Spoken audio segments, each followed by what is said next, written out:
हाय, मैं हूँ डॉक्टर देवांशी। मैं बंसल हॉस्पिटल भोपाल में रिप्रोडक्टिव मेडिसिन में कंसल्टेंट हूँ और आज हम डिस्कस करेंगे कि आईवीएफ प्रेगनेंसी से जुड़े हुए कॉमन मिथ्स कौन से होते हैं। हम ऐसे 7 मिथ्स के बारे में डिस्कस करेंगे। तो पहला मिथ जो होता है आईवीएफ प्रेगनेंसी को लेके वो ये होता है कि इसमें एग और स्पर्म्स की मिक्सिंग हो जाती है। मतलब कि हस्बैंड और वाइफ के एग एंड स्पर्म ना लेकर किसी थर्ड पार्टी के एग्स या स्पर्म ले लिए जाते हैं और उसको एम्ब्रियो बनाने के लिए यूज़ किया जाता है। ऐसा नहीं होता है। जो भी कपल आईवीएफ करवाने के लिए आए हैं उनके ही एग और उनके ही स्पर्म से बेबी बनाया जाता है। लेकिन जिन केसेस में हम डोनर लेते हैं, एग डोनर या स्पर्म डोनर, उसमें हम कपल से कंसेंट लेकर ही गैमेट्स यूज़ करते हैं। तो ऐसा कभी नहीं होता कि कपल को इन्फॉर्मेशन ना हो और किसी और का हमने स्पर्म या एग यूज़ कर लिया हो। तो इसीलिए इसमें बेबी उन्हीं के एग और स्पर्म से बनता है। दूसरा कॉमन मिथ ये है कि आईवीएफ से लड़का हो जाता है। आईवीएफ से लड़का होने का ऐसा कोई प्रावधान नहीं होता है। ऐसा इसलिए क्योंकि जब हम एम्ब्रियोज़ को देखते हैं, जो कि आईवीएफ से बने हुए एम्ब्रियोज़ होते हैं, डे 3 या डे 5 एम्ब्रियो, उनको देखकर पता नहीं लगाया जा सकता कि ये एम्ब्रियो लड़का है या लड़की है, क्योंकि वो 8 सेल स्टेज में या ब्लास्टोसिस्ट स्टेज में एक जैसे ही नज़र आते हैं। लड़का या लड़की जानने के लिए उनका जेनेटिक एनालिसिस होता है, जो कि पीसीपीएनडीटी एक्ट के तहत कंट्रोल्ड है। तो इसमें ऐसा नहीं किया जा सकता कि सिर्फ हमारे चाहने से हम उसका सेक्स डिटर्मिनेशन करा सकें। ये एक पनिशेबल ऑफेंस है।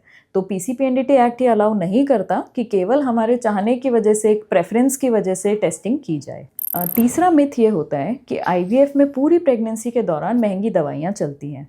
ऐसा नहीं होता। आईवीएफ की प्रेगनेंसी हार्मोन पे टिकी होती हैं, तो हमें हार्मोनल प्रेपरेशंस बाहर से देनी पड़ती हैं, बट ये इनिशियल 12 से 16 वीक्स तक ही देना पड़ता है। उसके बाद जब एक बार प्लेसेंटा पूरी तरह से फंक्शनल हो जाता है तो फिर बाहर से हार्मोन्स देने की ज़रूरत नहीं पड़ती है। तो हाँ, शुरू के 3-4 महीने में ज़रूर मेडिसिन ज़्यादा लगती हैं आईवीएफ में, लेकिन उसके बाद 5th मंथ ऑनवर्ड्स, जैसे कोई भी और रेगुलर प्रेगनेंसी होती है जिसमें आयरन, कैल्शियम, प्रोटीन पाउडर दिया जाता है, आईवीएफ की भी प्रेगनेंसीज में मोर और लेस वैसा ही इलाज चलता है।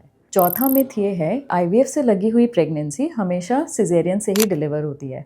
ऐसा नहीं होता है। बाकी सारे ऑब्स्टेटिक फैक्टर्स देखते हुए अगर पेशेंट नॉर्मल डिलीवरी के लिए सही कैंडिडेट है तो नॉर्मल डिलीवरी भी अटेम्प्ट की जा सकती है। सिजेरियन भी उन्हीं पेशेंट्स में होता है जिनमें सिजेरियन इंडिकेटेड होता है। आईवीएफ पर से सिजेरियन करने का इंडिकेशन नहीं होता है। तो किसी प्रेगनेंसी में डिलीवरी सिजेरियन से होगी या नॉर्मल होगी, ये इस पे डिपेंड करेगा कि बच्चे की पोजीशन क्या है, बच्चे की ग्रोथ कैसी है, आवल नाल कहाँ पे लोकेटेड है, लाइकर यानी कि पानी का वॉल्यूम कैसा है, और कोई हाई रिस्क फैक्टर है क्या, और पूरा पेशेंट का क्लिनिकल सिनेरियो क्या है। पांचवा मिथ ये होता है कि आईवीएफ से लगी हुई प्रेगनेंसी के दौरान पूरे 9 महीने बेड रेस्ट करना होता है। ऐसा बिल्कुल नहीं है। आईवीएफ से लगी हुई प्रेगनेंसी के बाद भी, एम्ब्रियो ट्रांसफ़र के बाद भी पेशेंट को एनकरेज किया जाता है कि आप अपनी नॉर्मल रूटीन एक्टिविटीज़ करिए। बेड रेस्ट इंडिकेटेड नहीं होता है, क्योंकि उसके अपने साइड इफ़ेक्ट्स होते हैं। उसमें भी थ्रोम्बोसिस का रिस्क बढ़ता है और ऐसा हर पेशेंट के लिए इंडिकेटेड नहीं होता कि उन्हें कंप्लीट बेड रेस्ट पे रहना है।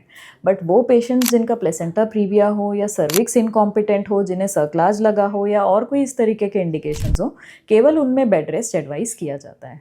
बाकी सब लोग अपनी रूटीन एक्टिविटीज़ कर सकते हैं, अपनी डे टू डे एक्टिविटीज़ सारी कर सकते हैं। छठवां मिथ आईवीएफ प्रेगनेंसी को लेके ये होता है कि आईवीएफ की प्रेगनेंसी में मिसकैरेज होने का चांस ज़्यादा है।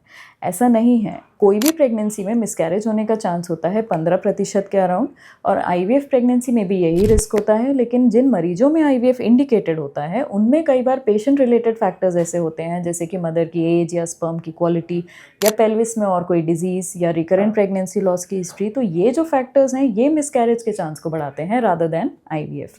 तो आईवीएफ अपने आप में जिम्मेदार नहीं है मिसकैरेज का रिस्क बढ़ाने के लिए। जिस सबसेट ऑफ पेशेंट्स में आईवीएफ इंडिकेटेड होता है उन पेशेंट में पेशेंट रिलेटेड फैक्टर्स होते हैं जो कि इस रिस्क को कंट्रीब्यूट कर सकते हैं, जो कि वो पेशेंट पे डिपेंड करेगा कि उसके केस में ऐसा है या नहीं।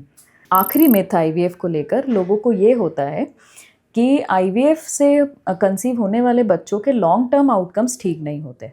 ऐसा नहीं है। कई स्टडीज़ हो चुकी हैं जिसमें प्रूव हो चुका है कि आईवीएफ से कंसीव किए हुए बच्चे, जो कि अब एडल्ट्स हैं मोस्टली, उन लोगों में कोई भी ऐसे मेंटल प्रॉब्लम्स या कोई अलग से डिजीज़ेस का स्पेसिफिक रिस्क बढ़ा हो, ऐसा नहीं पाया गया है।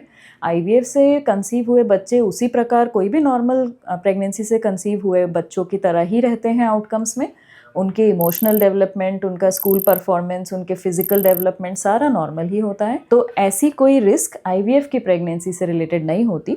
लेकिन हाँ, जिन लोगों में प्री टर्म डिलीवरी हुई है, जैसे कि ट्विन्स थे, क्योंकि आईवीएफ प्रेगनेंसी में कई बार ट्विन के चांसेस ज़्यादा होते हैं, तो जो प्री टर्म से रिलेटेड रिस्क हैं वो हो सकती हैं। कुछ केसेस में पीआईएच के चांसेस, यानी प्रेगनेंसी में बीपी बढ़ने के जो चांसेस ज़्यादा होते हैं वो हो सकता है। तो ये वाले कॉम्प्लिकेशंस कुछ मरीजों में मिल सकते हैं। आशा करती हूँ कि ये जानकारी आपके लिए यूज़फुल रहेगी। Thank you.